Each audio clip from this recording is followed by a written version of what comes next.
The birth of an indoctrinated warrior. The year is 1996, and the United States military has initiated a radical program designed to cultivate the ultimate soldier. From infancy, a select group of children is chosen to undergo rigorous, dehumanizing training designed to strip away empathy, individuality, and fear. Among these recruits is Todd 3465, played by Kurt Russell. Todd is not taught to question authority or to value human life. He is engineered to be a living weapon, a cold, efficient tool of war. His existence is defined by obedience and combat effectiveness. For decades, Todd and his comrades are deployed across the globe to secure American interests. They are instrumental in the Battle of the Aleutians and countless other conflicts that are merely footnotes in their ruthless service history.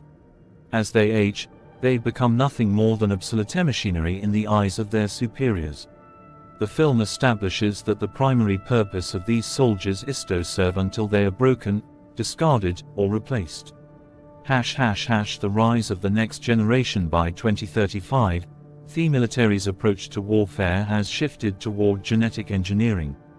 A new generation of soldiers, developed via bioenhancement, is introduced. These new soldiers are faster, stronger, and more resilient than the original batch of human-raised warriors. They possess a heightened level of aggression and lack the psychological baggage that even the most indoctrinated human soldier might carry. Colonel Meckham, the mastermind behind the soldier program, decides that the older generation is no longer cost-effective. He orchestrates a demonstration to prove the superiority of the new soldiers.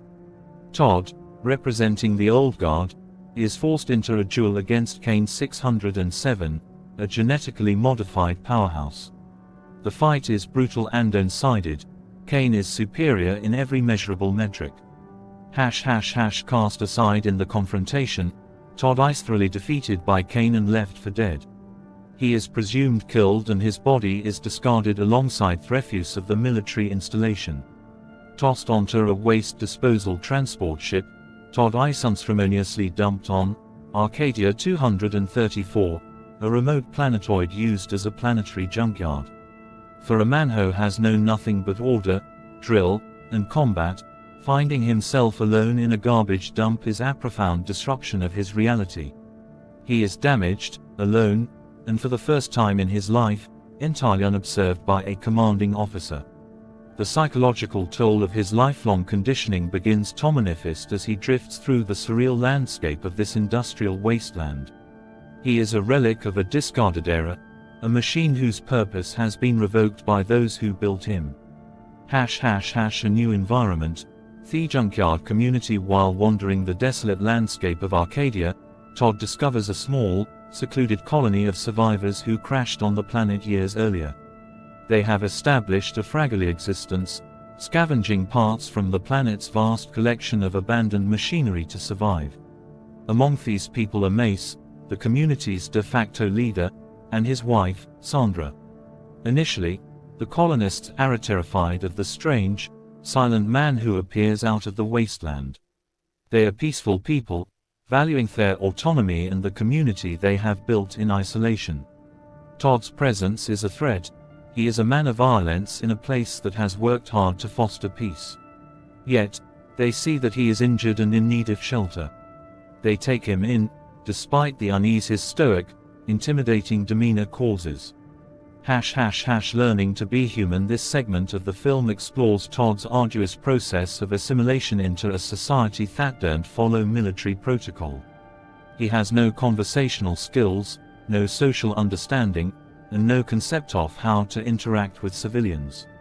He is essentially a child trapped in the body of a lethal veteran. He watches them, he mimics their routines, and slowly, he begins to learn what it means to be part of a community rather than a unit. He learns about the value of human connection, of empathy, and of protection rather than destruction. He begins to assist with tasks, applying his incredible discipline and work ethic to the daily survival needs of the colony. He is no longer a soldier taking orders, he is a person contributing to a collective. The conflict rekindled. Todd's newfound sense of belonging is short-lived. The peace of the colony is shattered when a military transport ship arrives at the planetoid.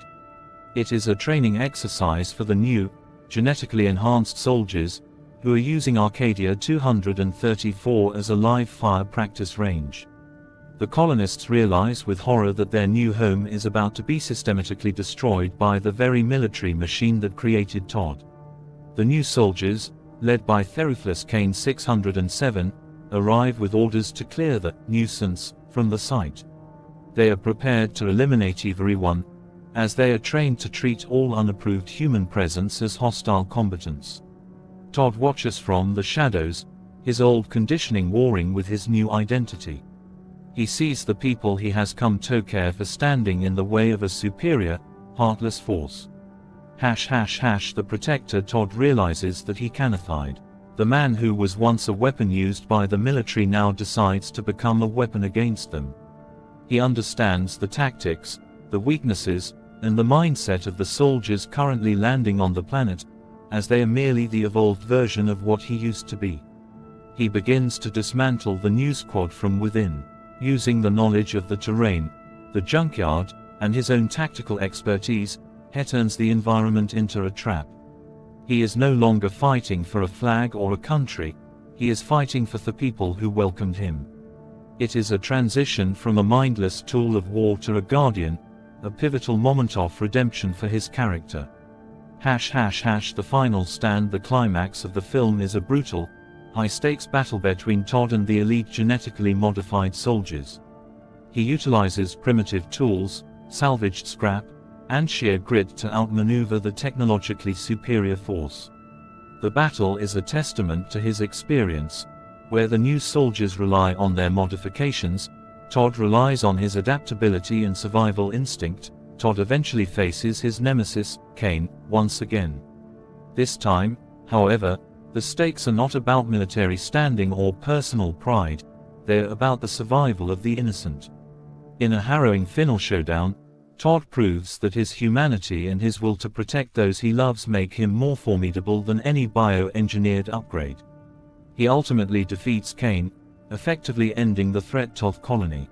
Conclusion and themes. With the military squad defeated and their transport ship destroyed or disabled, the threat to the colony is eliminated.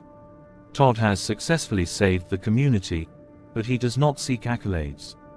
He stands apart, a man who has transcended his past. The film ends on a poignant note. Todd has found a place where he can finally exist as an individual, even if the ghosts of his training will always linger. He has proven that humanity is not something that can be bred out or replaced by technology. Why this story matters. The story of Todd in Soldier is one of the most compelling narratives of the late 90s science fiction genre.